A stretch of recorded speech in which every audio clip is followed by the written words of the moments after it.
రే, ఏం చేస్తున్నావు?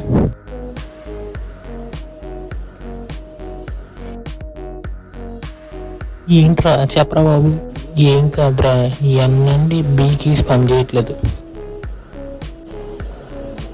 ఒకసారి నేను ల్యాప్టాప్ సరే తీసుకో.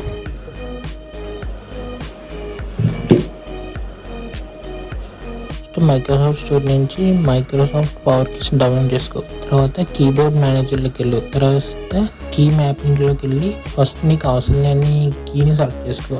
మన కేసులో ఇది రైట్ కంట్రోల్ బటన్. ఇంకా తర్వాత ఏ కీ పనిచేయట్లేదో అది సెలెక్ట్ చేసుకో. ఇప్పుడు అన్ సెలెక్ట్ చేస్తున్నాం. తర్వాత కంటిన్యూ ఆల్వేస్ కొట్టు. తర్వాత సేవ్ చేసి అంతే అయిపోయింది. ఇలాగే బీ కీ కూడా రీమ్యాప్ చేసుకో.